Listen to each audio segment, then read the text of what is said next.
कुतो तद्यत विद्याम यतस्तदपरिशिच्यते।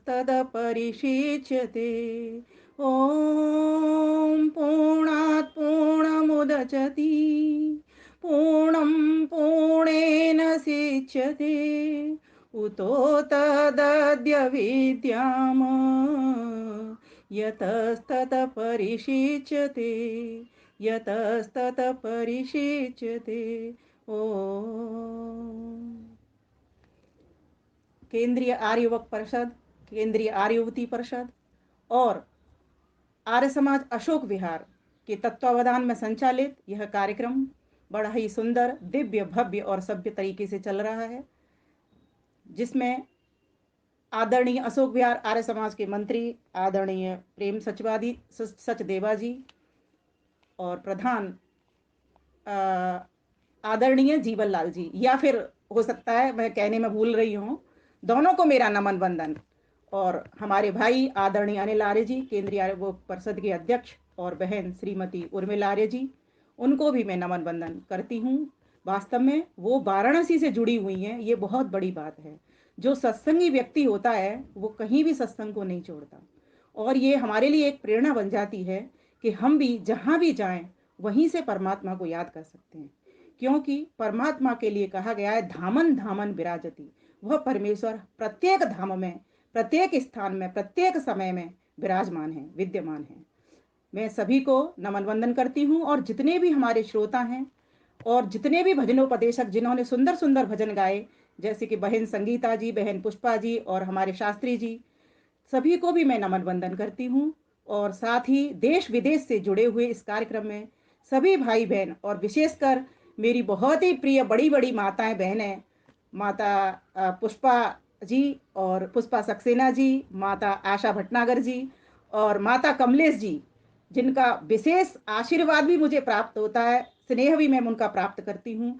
और आपको जानकर हैरानी होगी, वो एक ऐसी विद्यार्थी हैं मेरी पाठशाला सत्तर प्रकाश पाठशाला की, कि वो पूरी तरीके से ध्यानपूर्वक सुनती हैं और हर प्रश्न का उत्तर देने में भी वो समर्थ मैं उनको पाती हूँ। तो पूरा आर्य समाज अशोक विहार के लिए एक बार मेरी ओर से जोरदार तालियां हो जाए। जिस समाज के भीतर ऐसे विदुषी बहनें हों और ऐसे विद्वान भाई हों, वास्तव में वो समाज हमारे लिए, सबके लिए प्रेरणा स्रोत का काम करता है, प्रेरक बनता है। तो भाई अनिल आर्य जी के बारे में तो आपको पता ही है कि वो तो रुकने का नाम लेते नहीं है। हर जगह पर वो हवा की तरह, एक तूफान की तरह स्वयं तो चलते ही हैं, हम सबको भी चरई वहती का संदेश अपने इन वेबिनारों के माध्यम से देते रहते हैं। तो आइए अब मैं अपने विषय की ओर आती हूँ। आज का हमारा विषय है ईश्वर भक्ति। जैसा कि आदरणीय प्रेम सचदेवा जी ने मुझे फोन करके कहा कि बहन जी, ईश्वर भक्ति पर तो हमारे बहुत प्रवचन होते हैं और तरह तरह के विद्वान अनेक अनेक वाणियों में बोलते हैं। तो मेरा कहना है कि वास्तव में ईश्वर भक्ति तो एक ऐसा विषय है, ईश्वर तो अपने आप में एक ऐसा विषय है जिसके ऊपर तो कोई कितना भी बोल ले तो भी बहुत कम पड़ जाता है। चूंकि उनका कहने का उद्देश्य यह है कि हम सभी ज्ञान के द्वारा ध्यान लगाना सीखें, अर्थात इन वेद उपनिषद दर्शनों के ज्ञान को जानें और इस ज्ञान के माध्यम से उस परम पिता परमेश्वर तक पहुंचे, क्योंकि ज्ञान ही वो माध्यम है जिसके द्वारा हम मोक्ष की प्राप्ति भी करते हैं और इस संसार के सुख को भी प्राप्त करते हैं। वास्तव में संसार के सुख साधनों की, वस्तुओं की जब हमें जानकारी हो जाती है तो हम फिर उस तरीके से उनके साथ व्यवहार भी करते हैं, चाहे जड़ जगत हो चाहे चेतन जगत हो। तो आज हमें उस परमात्मा को, जो कि हमें कहीं दिखाई नहीं देता, जिसका रूप नहीं, रस नहीं, गंध नहीं, स्पर्श नहीं, शब्द नहीं, कैसे हम उसको जानें, कैसे उसका ध्यान करें, किस प्रकार से मन को उस परमात्मा में लगाएं, किस प्रकार को आत्मा को और उस परमात्मा से संबंध जोड़ें। आज बहुत सारी प्रश्नों के समाधान और बहुत सारी चीजें मैं आपके समक्ष लेकर उपस्थित हुई हूँ। आज सुबह से मैं एक कार्यक्रम अटेंड करके आई, फिर एक कार्यक्रम और मेरे पास आ गया, दोनों डिफरेंट विषय के। अब तीसरा, अब ये जो विषय था मेरा रात्रि का चिंतन था, वही चिंतन मैं अभी आपके समक्ष प्रस्तुत कर रही हूँ। तो कहा गया, उस ईश्वर को कैसे जान सकते हैं? तो सर्वप्रथम उत्तर इसका निकलेगा, उसको जान करके होगा क्या? उसको जान करके होगा क्या? तो जान करके ये होगा कि हमने जो बात शब्द प्रमाण के द्वारा सुन रखी है कि वो ईश्वर से हमको आनंद मिलता है, ज्ञान मिलता है, बल मिलता है, शक्ति मिलती है, इसीलिए हम उसको जाने। क्योंकि जब तक किसी वस्तु का हमें लाभ नहीं पता होता, तब तक हम उस वस्तु को भी जानने का प्रयास नहीं करते और हमारे मन के भीतर कोई जिज्ञासा भी पैदा नहीं होती। महर्षि दयानंद सरस्वती ने जब देखा कि एक चूहा शिवलिंग के ऊपर चढ़ रहा है और वह उसको हटाने में जो शिवलिंग है वह सक्षम नहीं है, तब उन्होंने ये मन में जिज्ञासा उठाई कि कोई तो शक्ति ऐसी है जो कि इससे अलग है। माना कि इसमें है, उनको नहीं पता था इसमें है, लेकिन वो खोज रहे हैं इस चीज को। वास्तव में ध्यान एक ऐसी खोज है जिसको उपासना अर्थात परमात्मा के समीप बैठ करके ही उस खोज को पूर्ण किया जा सकता है। मेरा ऐसा मानना है कि व्यक्ति जब ध्यान के क्षेत्र में उतरता है, योग के क्षेत्र में उतरता है, उपासना के क्षेत्र में बैठता है, तब जाकर के परमात्मा स्वयं ही उसके ऊपर अपनी कृपा करते हैं। लेकिन जब कोई व्यक्ति पाठशाला में बैठे ही नहीं, ध्यानपूर्वक किसी की बात को सुने ही नहीं, इधर उधर दिमाग को दौड़ाए, तो कोई भी उसका भला नहीं होता। टीचर कुछ बोल जाता है, बच्चे कुछ सुनते हैं। इस प्रकार से आज हमारी भी कहीं स्थिति वैसी ही हो गई है।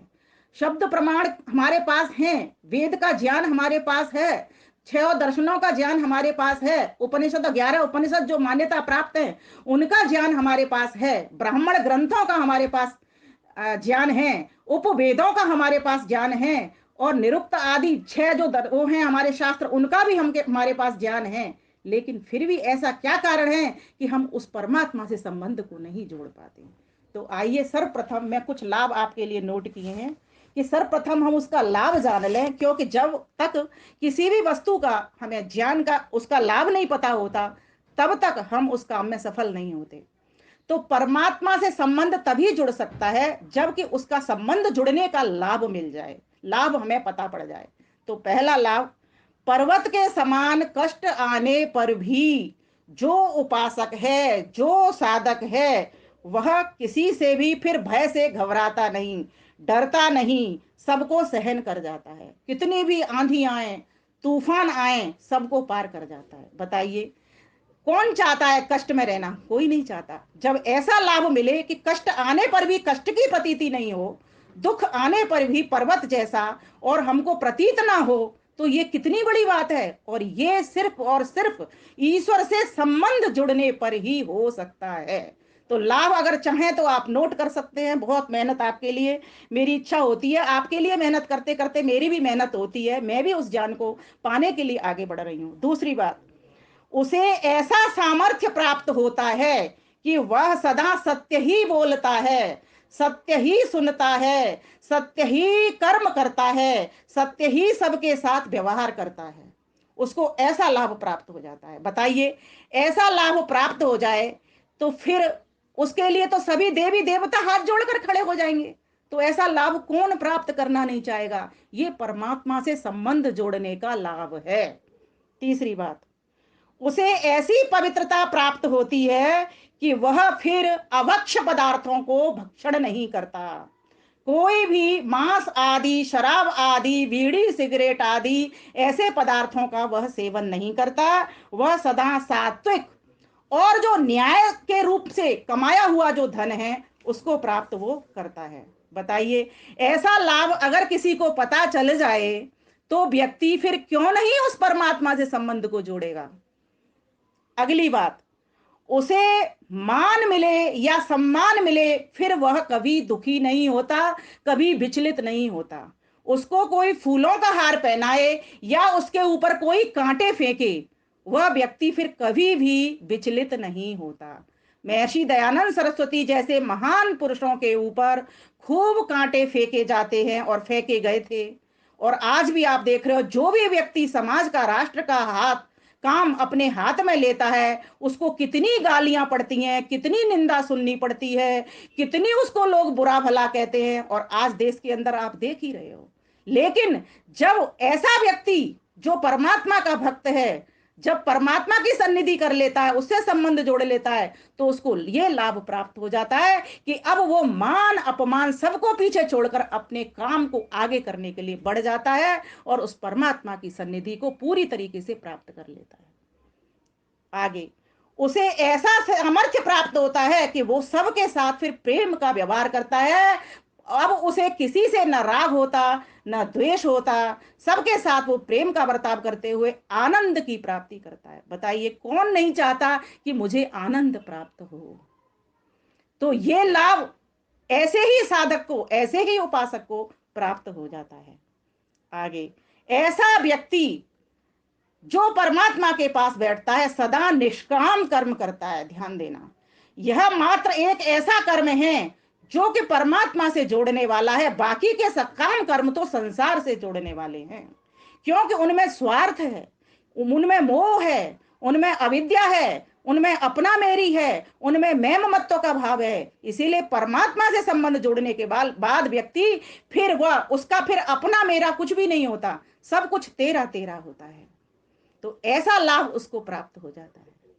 फिर कहा कि पूरी अविद्या का नाश हो जाता है और विद्या का प्रकाश हो जाता है। जो व्यक्ति परमात्मा की सन्निधि करता है उसको ये लाभ प्राप्त हो जाता है। बताइए कौन नहीं चाहेगा कि हम जगमग हो, हम ज्ञानी बने, विद्वान बने। हर कोई चाहता है कि हमारे भीतर विद्या का प्रकाश आवे और अविद्या का नाश हो जावे। यही हम अपने साधु संतों, महात्माओं से, ज्ञानियों से, ऋषियों से, मुनियों से सुनते हैं। और स्वयं परमपिता परमात्मा की स्वतः प्रमाण वाणी भी यही कहती है। कौन नहीं चाहता उस आनंद को पाना, उस ज्ञान को पाना। सभी चाहते हैं। ये लाभ उससे प्राप्त होता है। संसार के कितने भी सारे व्यक्ति इकट्ठे हो जाएं, अगर आप उनसे उतने लाभ को चाहो ईश्वर वाला, तो भी वो लाभ आपको प्राप्त नहीं हो सकता। वो लाभ तभी प्राप्त होता है जब परमात्मा से संबंध जोड़ लिया जाता है।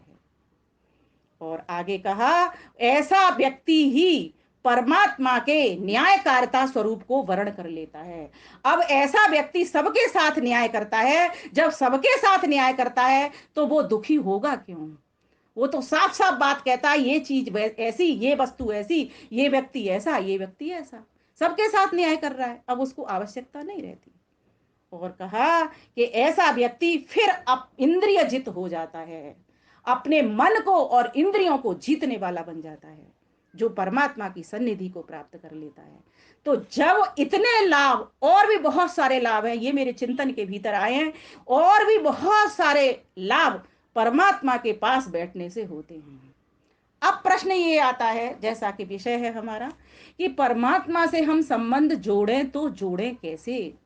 क्योंकि बहुत सारे ऐसे विघ्न आ जाते हैं जिन विघ्नों को हटाना बहुत ही मुश्किल है। माना कि वो परमेश्वर सभी जगह विद्यमान है। धामन धामन विराजती ईशावास्यम इदम सर्वम, ये वेद की वाणी कहती है। इसीलिए उसको वाचा कितने सारे लोग, हजारों लोग अभिष्ट हुई उसकी स्तुति गान मिलकर के हम सब करें। सहस्त्रम साकम अर्चता, हम सभी मिलजुल करके उसकी स्तुति करें, उस परमात्मा की। तो कहा कैसे करें? तो उसको हमेशा अपने पास देखें, संबंध जोड़िए। वो परमात्मा हमसे इतना भी दूर नहीं है जितना कि आंखों का काजल। वह परमात्मा हमसे समय से भी दूर नहीं है। हर समय में, तीनों कालों में, जन्म जन्मांतर का वो हमारा साथी है। हमसे दूर है तो वो मात्र बस इतना नहीं जानने से कि वो मेरा है, इतना नहीं जानने से उससे मेरी दूरी है। वेद मंत्र कितना सुंदर कहता है, कैसे संबंध जोड़ो उससे। तो कहा, ओम यदाग्ने श्यामहम त्वं त्वं बाघास्याहम त्वं बाघास्याहम स्युष्टे सत्या इहाशिष स्युष्टे सत्या इहाशिष स्युष्टे सत्या इहाशिष सत् स्युष्टे सत्या इहाशिष। हे प्रभु, हे प्रभु, मैं तू हो जाऊं और तू मैं हो जाए, बस यही तो करना है। आपके लिए भजन भी इसी के संबंधित बोलते हुए मैं बात को अपनी आगे रखूंगी। हे प्रभु मैं हो जाऊं तेरी, तू हो जाए मेरा प्रभु, तू हो जाए मेरा प्रभु। यदग्ने श्याम हम तुम, मैं तू हो जाए, और तुम बाघा श्याम हम, और मैं तू हो जाऊं और तू मैं हो जाए।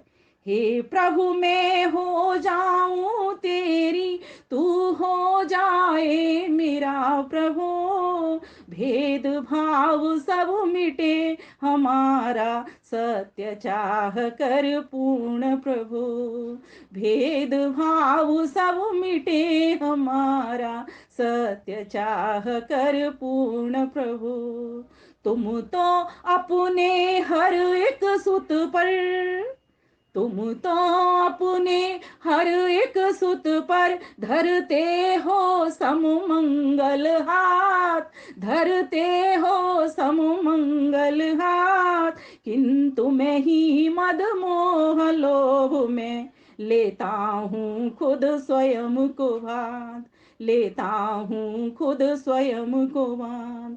कट जाए यह भ्रम तम रसी, कट जाए यह भ्रम तम रज्जु, भर प्रकाश पथ दया करो, दे प्रकाश पथ दया करो।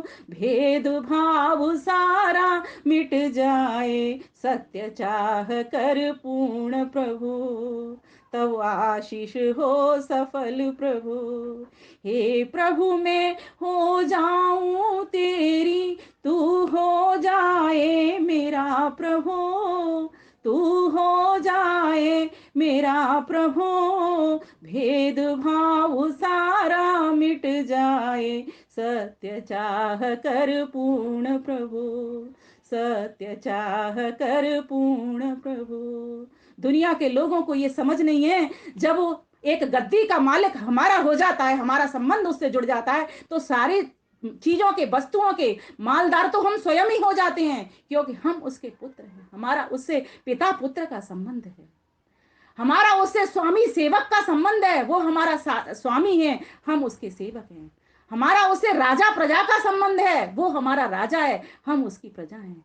हमारा उससे व्यापक व्याप्य का संबंध है, वो सर्वत्र व्यापक है, हम उसकी गोद में व्याप्य हैं। हे परमपिता परमेश्वर, तू हमें ऐसी शक्ति दे, बुद्धि दे कि मैं तेरा वरण कर लूं। आपने देखा होगा, जब वरमाला होती है, कन्या सबसे पहले अधिकार जो दिया जाता है वो कन्या को दिया जाता है कि वर के गले में माला पहनाए।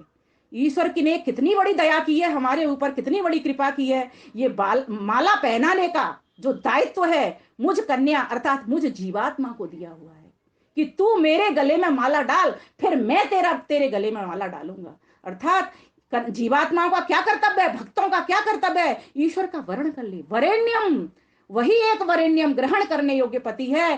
क्यों? क्योंकि उससे ही हमको सर्वाधिक लाभ की प्राप्ति होती है, उससे ही हमको सर्व सुरक्षा की प्राप्ति होती है, उससे ही हमको सब धन ज्ञान बल की प्राप्ति होती है। इसीलिए दुनिया के सारे लोग भी मिल जाएं तो भी हमारी सुरक्षा नहीं कर सकते, मिलकर के भी दुनिया के सारे लोग मिल जाएं तो भी हमको धन उतना नहीं दे सकते जितनी हमारी चाहत है, क्योंकि हमारी इतनी चाहत है वो आज तक कोई भी पूर्ण नहीं कर सका, कि सिर्फ एक मात्र परमात्मा ही हमारी चाहत को पूर्ण करता है। तो कहा, करता रहा प्रार्थना अब तक, सभी सत्य हो सफल सबल। छोटे छोटे संकल्प लिए, छोटी छोटी मैंने प्रार्थनाएं की, हे परमात्मा देव मैं तब उनको सफल जानूंगा तब कि मैं तेरी और तू मेरा हो जाएगा। हे प्रभु, तू मेरे ऊपर दया कर, तू मुझसे दूर नहीं है, तू मेरे बिल्कुल पास है। लोगों ने पता नहीं क्यों ढूंढना शुरू कर दिया है, तू मुझसे जुड़ा हुआ है, मैं तेरे समीप, तू मेरे समीप। बस मुझे इतनी सी अनुभूति करा दे कि जो बीच में जो विघ्न आने वाले हैं, मैं आपको अभी विघ्नों का भी किस्सा बताऊंगी। ये कौन से विघ्न हैं जो बीच में पर्दा बन करके आ जाते हैं, उन विघ्नों का भी मैं अभी जिक्र करूंगी। तो कहा, करता रहा प्रार्थना अब तक, सभी सत्य हो सबल सफल। जगमग हो जाऊं तब मिलकर, दिखे छवि स्पष्ट विमल, दिखे छवि स्पष्ट विमल। परेशानी आती कहाँ है, क्यों नहीं उसकी स्पष्ट छवि हमें दिख पाती? देखिए, ये जो हमारा चित्त है ना, ये चित्त हमारा अगर हिला हुआ होगा, और जैसे एक चित्त, एक शीशे को समझ लो, शीशा अगर हिला हुआ है तो भी उसमें चेहरा सही से नहीं दिखता, शीशा अगर चटका हुआ है तो भी उसमें चेहरा सही से नहीं दिखता, है ना। शीशे पर अगर गंध जमी हुई है तो भी चेहरा स्पष्ट नहीं दिखता, और शीशे के ऊपर कोई कर्टेन पर्दा लगा हुआ है तो भी चेहरा स्पष्ट नहीं दिखता। तो ये जो चित्त है इसके ऊपर मल भी जमा हुआ है, ये हिला हुआ भी है, डगमग भी है, ये भ्रमित भी है। जो ज्ञान है, जी ज्ञान को समझो, ये चार प्रकार का ज्ञान होता है। एक होता है भ्रमात्मक ज्ञान, मिथ्या ज्ञान। जैसे कि सांप को देखा तो रस्सी समझ लिया, रस्सी को देख लिया तो सांप समझ लिया। एक होता है संशयात्मक ज्ञान, कि ईश्वर साकार है या निराकार है, निराकार है या साकार है, नित्य है या अनित्य है, या ये जो शरीर है वो नित्य है या अनित्य है, ये भ्रमात्मक ज्ञान। एक होता है शब्दात्मक ज्ञान, जो कि आप्त प्रमाण है। और एक होता है यथार्थ ज्ञान, तत्व ज्ञान, जिसको कि आर्ष ग्रंथों का ज्ञान कहा जाता है। तो इस प्रकार जैसे जो वस्तु जैसी है उसको वैसी जानना, ये यथार्थ ज्ञान है, जिसको विद्या कहा गया है। तो कहा गया कि इस प्रकार के चार प्रकार के ज्ञानों में से अगर व्यक्ति को यथार्थ ज्ञान हो जाता है तो उससे वो उचित उपयोग ले पाता है, उसके साथ में वो उचित व्यवहार कर पाता है, उसका ठीक प्रकार से सेवन कर पाता है, और अपनी इस गाड़ी को, शरीर रूपी गाड़ी को ठीक प्रकार से चला पाता है। जिस गंतव्य स्थान पर इसको पहुंचाना है उस गंतव्य स्थान पर वो पहुंचा करके ही रहता है। तो कहा, करते करते ध्यान में तेरा, करते करते ध्यान में तेरा, पूर्ण तुझी मैं खो जाऊं, पूर्ण तुझी मैं खो जाऊं, केवल तू ही तू दिखलाए, पूर्ण तेरी मैं हो जाऊं, केवल तू ही तू दिखलाए, पूर्ण तेरी मैं हो जाऊं। आएगा वो दिवस कौन सा, हे प्रभु, गंगा तीरे हिमगिर शिला बद्ध पद्मासरा, ब्रह्म ध्यानाभ्यसन विधना योग निद्रां गतस्य, किं तैर्भाव्यं मम सुदिवसै, यत्र ते निर्विशंका कंडूयन्ते जरिठहरिणा, सांगे मदीये गंगा तीरे। हे परमात्मा देव, वो मेरे कौन से दिन आएंगे जिस दिन गंगा का किनारा होगा, स्वच्छ स्वच्छ प्रयागराज होंगे के दर्शन होंगे, अर्थात ज्ञान गंगा की अविरल धारा में मैं तुझ परमात्मा को प्राप्त कर पाऊंगा। वो ऐसा कौन सा दिन होगा जब मेरे चारों ओर प्रकाश होगा। भक्त ये परमात्मा से प्रार्थना कर रहा है और ज्ञान के पुरुषार्थ में भी उतर रहा है, तप और स्वाध्याय भी कर रहा है, ब्रह्म विद्या के पास भी बैठ रहा है। और क्या देखिए उसकी भावना भक्त की कहां तक पहुंचती है। मैं निष्काम कर्म की बात कर रही हूं, कहां तक पहुंचती है। वो कहते हैं, जब मैं ऐसी स्थिति में बैठा हूंगा, बद्ध पद्मासना, पद्मासन में बैठा हूंगा और तेरा ध्यान कर रहा हूंगा, तुझी में खो रहा हूंगा, तेरे गुण कर्म स्वभाव का चिंतन कर रहा हूंगा, तब फिर अगर कोई मेरे इस शरीर से लाभ लेगा, जो हिरण हैं, पक्षी हैं, जीव जंतु हैं, वे सभी आकर के अगर मेरे शरीर को खुजलाएंगे, शरीर के खुजलाते खुजलाते अगर वो सुख लेंगे, तो मैं उस सुख को देने के लिए तैयार रहूंगा। ये वैदिक काल का चिंतन है, वैदिक काल के योग साधकों का चिंतन है। प्रस्तुत छंद बताता हमको वैदिक काल के चिंतन को। व्यक्ति कैसे मंथन करके, व्यक्ति कैसे मंथन करते हितकर करता तन मन को। मेरे ऐसे सुदिवसों से, मेरे ऐसे सुदिवसों से बढ़कर हे प्रभु क्या दिन होंगे, बढ़कर हे प्रभु क्या दिन होगा, जब होऊंगा ध्यान मग्न, जब होऊंगा ध्यान मग्न, पद्मासन स्थित मम अंग होंगे। गंगा तीरे हिमगिर चोटी, गंगा तीरे हिमगिर चोटी, होगा वो उपयुक्त स्थान, और ब्रह्म ध्यान में हो के मगन, करूंगा मैं योग क्रिया अनुष्ठान, करूंगा मैं योग क्रिया अनुष्ठान। बूढ़े बड़े हिरण निर्वय हो, बूढ़े बड़े हिरण निर्वय हो, जब मम देह खुजावेंगे, जब मम देह खुजावेंगे, सार्थक होगा तने मेरा, सार्थक होगा तने मेरा, वे सुख शांति पावेंगे, वे सुख। दूसरों के सुख के लिए, शांति के लिए व्यक्ति ध्यान में बैठ रहा है। ये निष्काम कर्म योगी। हम चाहते हैं ना जीवन में सुख आए, शांति आए, लेकिन ध्यान में मन नहीं लगता। क्यों नहीं लगता? क्योंकि हमारी भावना उच्च तो है, लेकिन अभी उच्चतर नहीं हुई, अभी उच्चतम नहीं हुई। हम संसार के परोपकार्थ विचरना नहीं जानते, क्योंकि हमको वो समझ ही नहीं है कि ये मनुष्य का चोला मुझको क्यों मिला है। जब ये समझ आ जाती है कि ये मनुष्य का चोला उस परमात्मा से जुड़ने के लिए मिला है, निष्काम कर्म करने के लिए मिला है, उस परमात्मा को धामन धामन विराजती सब जगह अनुभव करने के लिए मिला है, तब व्यक्ति फिर निर्भय होकर के और निश्चल होकर के फिर उस परमात्मा को चारों ओर देखता रहता है और सर्व सुरक्षित होकर के उसकी अनुभूति करता रहता है। फिर वो कोई भी काम करे, कहीं भी जाए, किसी से भी वार्ता करे, उसके शुरुआत में, उसके मध्य में और उसके अंत में उस प्रभु की ही अनुभूति बनी रहती है। उससे अपना संबंध जोड़ करके चलता है। जो संबंध जोड़ने में दिक्कत आती है वो कहाँ आती है, अब मैं उस विषय की ओर आपको लेकर के चल रही हूँ। तो योग दर्शन के भीतर 9 विघ्नों का जिक्र आया है। तो 9 विघ्नों में से कहा गया एक सूत्र आता है, ये समाधि पाद में आपको मिलेगा, 30 नंबर का सूत्र है, आप देख लेंगे। योग दर्शन में 4 पाद है, समाधि, साधन, विभूति और कैवल्य। ये प्रथम पाद है, इसमें ये सूत्र आपको मिल जाएगा, 30वें नंबर का सूत्र है। इसमें कहा है पहला व्याधि। व्याधि कहते हैं शरीर के रोग, जैसे हमारे धातु और रस इंद्रियों में विषमता का आ जाना, जिसके कारण व्यक्ति बीमार रहता है। और कहते हैं कि जब तक स्वस्थ शरीर नहीं होता तो उस परमात्मा का योग भी कैसे वो व्यक्ति लगाएगा। तो सबसे पहला जो कारण है वो शरीर की फिटनेस का नहीं होना, शरीर का स्वस्थ नहीं होना। तो सर्वप्रथम ये जो व्याधि है इसको दूर करने का हमको प्रयास करना चाहिए। ये ध्यान में बाधक है परमात्मा से संबंध जोड़ने में। रोगी व्यक्ति कभी भी परमात्मा से ध्यान देना संबंध नहीं जोड़ सकता। करता तो है वो प्रार्थना, जैसे गीता में कहा है कि आर्त व्यक्ति, दुखी व्यक्ति पुकार करता है, लेकिन संबंध नहीं जुड़ पाता। संबंध अर्थार्थी व्यक्ति भी पुकार करता है। 4 प्रकार के लोग भक्त बताए हैं उसमें कि अर्थार्थी जो अर्थ चाहता है, अर्थात कुछ प्रयोजन की सिद्धि चाहता है, अपने स्वार्थ की सिद्धि चाहता है, ऐसा व्यक्ति भी भगवान को पुकारता है, लेकिन उसको भी परमात्मा नहीं मिलते। हाँ, लेकिन जो जिज्ञासु होता है नचिकेता जैसा, उसको परमात्मा मिलते हैं, क्योंकि वो अपनी जिज्ञासा के बल पर खोज करना शुरू कर देता है उस परमात्मा की।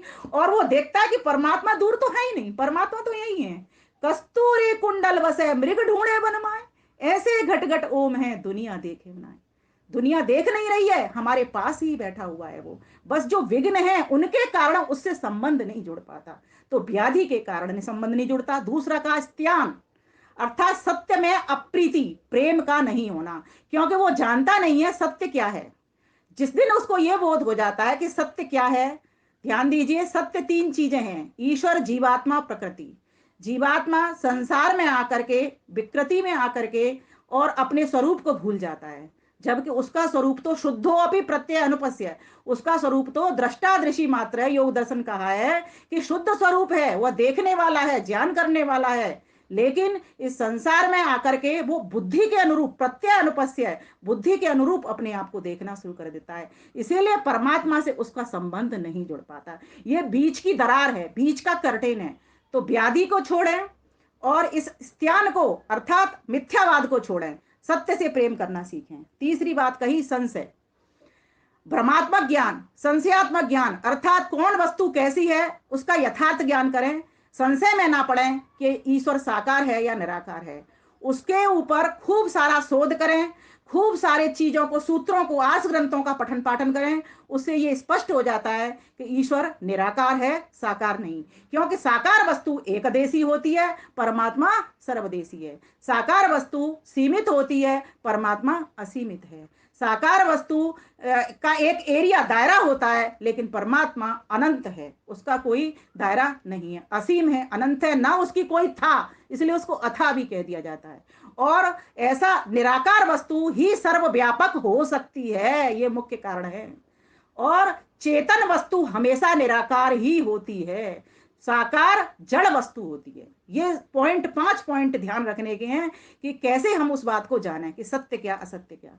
तीसरी बात कही गई इसमें, संशय के बाद जब संशय को दूर कर लिया जाता है तो फिर परमात्मा से नजदीक हो जाती है। व्यक्ति सोचता है, उपासक सोचता है वो भी निराकार और मैं भी निराकार, तो संबंध हमारा दोनों का परस्पर जुड़ सकता है। जो बीच में आने वाली दरार है, बीच में आने वाला पर्दा है, वो जड़ का है, ध्यान दीजिए, वो साकार का है। जब साकार की दीवार हट जाती है तो निराकार और निराकार दोनों एक साथ जुड़ जाते हैं। फिर कहा प्रमाद, व्यक्ति इतना, प्रमाद का जो मीनिंग होता है वह होता है लापरवाही एक तरह से। जैसे उसको काम जो करना चाहिए उसको नहीं करता। ईश्वर को प्राप्ति के लिए यम नियम आसन प्राणायाम व्यायाम प्रत्याहार धारणा ध्यान समाधि इनकी ओर बढ़ना चाहिए, अब इन साधनों को तो अपनाता नहीं है वो व्यक्ति, लापरवाही बरतता है इनमें, तो ऐसा व्यक्ति भी फिर ध्यान ठीक प्रकार से नहीं कर सकता। सबसे पहला काम है आलस्य को छोड़ देना, कि मैं आया हूं इस संसार में तो उस ईश्वर को पाने के लिए आया हूं, उस ईश्वर से मिलने के लिए आऊं। ये मनुष्य की गाड़ी ही एकमात्र ऐसी गाड़ी है जो ईश्वर से मिला सकती है। इसके आगे फीकी है सब टाटा बिड़ला कार, रे नर अब तो जन्म सुधार, रे नर अब तो जन्म सुधार। ये गाड़ी है बड़ी निराली, मन पंखों से उड़ने वाली, मस्त गगन में विचरण करती, अपनी मंजिल खुद तय करती। इसके आगे इसके आगे फीकी है सब टाटा बिड़ला कार, रे नर अब तो जन्म सुधार, रे नर अब तो जन्म सुधार। जब ये बात समझ में आ जाती है तो व्यक्ति फिर लापरवाही को छोड़ देता है, प्रमाद को छोड़ देता है। फिर आगे कहा आलस्य, ये आलस्य भी क्या करता है, शरीर को भारी करता है। ध्यान देना, व्यक्ति संबंध परमात्मा से तभी जोड़ सकता है जैसे परमात्मा हल्का है, उस पर कोई बोझा नहीं, दुनिया का काम करते हुए भी वो हल्का बना रहता है। ऐसे ही जीवात्मा भी इस शरीर में मस्तिष्क में इतना सारा कूड़ा, इतना सारा बोझा इकट्ठा कर लिया गया है, इस बोझे को जैसे जैसे कम करता चाहता है, इन इच्छाओं को जैसे जैसे शांत करता जाता है, वैसे वो परमात्मा के दर्शन करता चला जाता है, परमात्मा की समीपता को, संबंध को जोड़ करके फिर वो रखने वाला बन जाता है। आगे कहा गया अविरति, वैराग्य का अभाव, अर्थात राग में प्रीति, सीधी सी बात है। रूप रस गंध स्पर्श इन सब में प्रीति कर लेना। तो आप देखिए ये मन का क्या स्वभाव होता है, मन का स्वभाव होता है कि एक बार में एक वस्तु को पकड़ना। अब आप हमारा मन जब राग में आसक्ति हो जाएगी, इन रूप रस गंध स्पर्शों में, इसमें विषय में आसक्ति हो जाएगी, तो परमात्मा तो हमसे छूट जाएगा। हमें संसार के सभी साधनों का उपभोग करना है, ये संसार बुरा नहीं है, लेकिन संसार में निरासक्त होकर के इनका भोग करना है, बस इतना सा समझना है। सभी वस्तुओं के भीतर वस्तुओं का निर्माता बैठा हुआ है, उसकी अनुभूति करनी है। कोई भी चीज चोरी करके नहीं खानी, कोई भी चीज असत्य बोल करके ग्रहण नहीं करनी, कोई भी चीज अपरिग्रह नहीं परिग्रह नहीं करनी, अर्थात अधिक संग्रह नहीं करनी, कोई भी चीज इस तरह से नहीं ग्रहण करनी कि सिर्फ मेरा ही पेट भरे, सभी का पेट भरे। हर वस्तु को पवित्रता के भाव के साथ ग्रहण करना, ये सब नियम है। तो आगे कहा कि कौन सा, और फिर तो कहा भ्रांति दर्शन। भ्रांति दर्शन का सीधा सा अर्थ है विपरीत ज्ञान, क्योंकि जो विपरीत ज्ञान होता है, शास्त्र कहता है बंधो विपर्यात, विपरीत ज्ञान से बंधन होता है। तो हम कैसा ज्ञान लेने वाले बने, यथार्थ ज्ञान, जो वस्तु जैसी है उसको वैसी जाने। ये भी एक विघ्न है ध्यान का, योग का, उपासना का, समाधि का। मैं तो कहती हूँ समाधि का, योग दर्शन तो समाधि के लिए बोलता है। लेकिन जिस दिन ये चीजें हट जाएंगी हमारी, व्यक्ति सत्य की ओर बढ़ना शुरू कर देगा। एक सत्य को पकड़ लो, ऋषि दयानंद को क्यों आवश्यकता पड़ी, उन्होंने अपने 10 नियमों के भीतर 4 नियम सत्य के ही लिखे। सत्य के ग्रहण करने और असत्य के छोड़ने में सर्वदा उद्यत रहना चाहिए। जिस व्यक्ति का जीवन सत्यवादी हो जाता है वो न्यायकारी भी होगा, ध्यान देना, वो व्यक्ति ब्रह्मचारी भी होगा, वो व्यक्ति हर प्रकार के गुणों को यम नियमित उसका पूरा जीवन हो जाए एकमात्र सत्य को पकड़ लेने से। तो ईश्वर कैसा है, सच्चिता आनंद, सत्य है, चेतन है, चिताने हारा है, जनाने हारा है, और आनंद का भंडार है। फिर उस देर कहा, जब हमारे पास है, कहीं दूर नहीं। तद एजत तद न एजत तद दूर है तदवंत के। जो अज्ञानी लोग होते हैं वो दूर समझते हैं, लेकिन जो ज्ञानी लोग होते हैं उस परमात्मा को अपने समीप समझते हैं। वो हमसे दूर नहीं है, बिल्कुल पास है, आंखों के काजल से भी अधिक पास है, हमारे हृदय के भीतर वो प्रतिष्ठित है। कोई जगह ऐसी नहीं जहां वो नहीं है, हम ही नहीं होते हैं, इसीलिए उसकी प्राप्ति नहीं होती। अगर हम उस वयम में रहना शुरू कर दें, उसके ध्यान में ज्ञान में रहना शुरू कर दें, तो परमात्मा हमको मिला हुआ ही, बिल्कुल भी कठिन नहीं है। बस ज्ञान युक्त कर्म होगा, ज्ञान, शुद्ध ज्ञान लेकर के शुद्ध कर्म होगा, तो शुद्ध उपासना स्वतः ही पैदा हो जाती है। आज हमारा न तो शुद्ध ज्ञान, मान लीजिए शुद्ध ज्ञान ले लिया तो शुद्ध कर्म नहीं है, कर्म में उतरना नहीं चाहते, हमारे भीतर आलस्य है, प्रमाद है, सत्य में प्रीति नहीं है, क्यों हो भी कैसे? क्योंकि हमें सत्य का लाभ नहीं पता, सत्य का महत्व नहीं पता, हो भी कैसे? तो कहा कि जो विघ्न है उन विघ्नों को जानिए अलब्ध भूमिकत्व। ये महर्षि पतंजलि हमको समझा रहे हैं कि अगर हम सत्य की ओर बढ़ भी रहे हैं तो एक समय ऐसा आता है कि हमको फिर भी वो भूमि प्राप्त नहीं हो पाती। हम रोज लगे हुए माला जप रहे हैं, सब काम कर रहे हैं, लेकिन अभी अभी हमको वो भूमि प्राप्त नहीं हुई है जो हो जानी चाहिए। तो कहीं ना कहीं हमारे भीतर कोई ना कोई हमारे पुरुषार्थ में कमी रह जाती है, जिसके कारण वो भूमि हमको प्राप्त नहीं हो पा रही है, जो भूमि योगियों को, ऋषियों को, मुनियों को प्राप्त होती है। तो उसका हम प्रयास करें, अधिक से अधिक वेद स्वाध्याय करें, अधिक से अधिक अपना आत्मनिरीक्षण करें, अधिक से अधिक स्वाध्याय करके करते हुए सत्संग करें, और बार बार अपना देखते रहें, विचारते रहें कि आज मैं कितना ठीक रहा, आज मैं कितना ठीक रहा। नित्य प्रति अपनी उन्नति करने के लिए विचार करते रहें। जब ऐसा व्यक्ति बनता है तो सुबह और शाम, फिर उस जब वो ध्यान में बैठता है, उपासना में बैठता है, तो उसका ध्यान लग जाता है। लेकिन इसमें एक बात और मैं बताती हूँ, लोग समझते हैं ये बहुत कठिन है, बिल्कुल भी कठिन नहीं है। इसमें कोई कठिनाई नहीं है, सीधा सीधा साफ साफ बात कहते चलो, आप फ्री होते जाओगे। हमें कर्म बंधन में बांधते कब हैं? जब हम कोई ऐसी बात कह देते हैं कि वो कड़वी होती है, या ऐसी बात ग्रहण कर लेते हैं, किसी ने कुछ कहा उसको ग्रहण कर लेते हैं, उसको छोड़ते जाइए। उसने कहा, अपनी बुद्धि से कहा, कोई बात नहीं, कह के छोड़ते जाइए। और जो कहा है अब कहा है, आगे तो नहीं कहा, या पिछली बार पहले तो नहीं कहा, तो ये समय भी बीत जाएगा। इस प्रकार से आप मुक्त होते रहिए, कर्मों को बांधिए मत, चित्त पर संस्कार मत जमाइए। चित्त पर मात्र संस्कार, चित्र पर मात्र चित्र किसका खींचना है? तो कहा, आस बचनों का चरित्र अपने चित्त के ऊपर बैठाना है, अपने चित्त के ऊपर खींचना है। ऐसा चित्र खींचना है जिसमें के ऋषियों के, मुनियों के, ईश्वर की वाणी के, स्वतः प्रमाण के आपके पास वचन उपलब्ध हों। बस इतना संग्रह करना है, और अधिक नहीं करना। वो पूर्ण परमात्मा जो कि अपूर्ण नहीं है, अकाम नहीं है, उसके लिए कितना सुंदर वेद में मंत्र दिया गया है। इन मंत्रों के पास बैठते हुए मनन शक्ति प्राप्त होती है, इसलिए तो इनको मंत्र कहते हैं। आप अपनी रक्षा करिए, इन मंत्रों के पास बैठिए, मंत्र रक्षा करने वाले हैं। तो अकामो धीर अमृत स्वयंभू रसेन तृप्तो न कुतशनो न तमेव विद्वान् न विभाय मृत्यो आत्मानं धीरम अजरम युवाना। वो परमात्मा को अपने लिए कोई कामना नहीं, संसार की कोई कामना नहीं। फिर मैं परमात्मा को वर्ण करना चला हूं, तो मैं भी तो परमात्मा जैसा बनना शुरू कर दूं, तब तो उससे मिलन होगा मेरा। लेकिन हमको इतनी कामनाएं हमारी शांत नहीं होती। भोगा न भुगता भय में होता, कालो न या तो भय में भय आता। हमारा समय बीत चला, हमें पता ही नहीं चल रहा है। हम 50 के हो गए, 60 के हो गए, 70 के हो गए, 80 हो गए। भोगते भोगते इंद्रिया निर्बल हो गई, ये अलार्म भी बज गया, बाल सफेद भी हो गए, कमर टेढ़ी हो गई, आंखों में ज्योति खत्म हो रही है, लेकिन फिर भी आज भी हम नहीं चेत रहे हैं।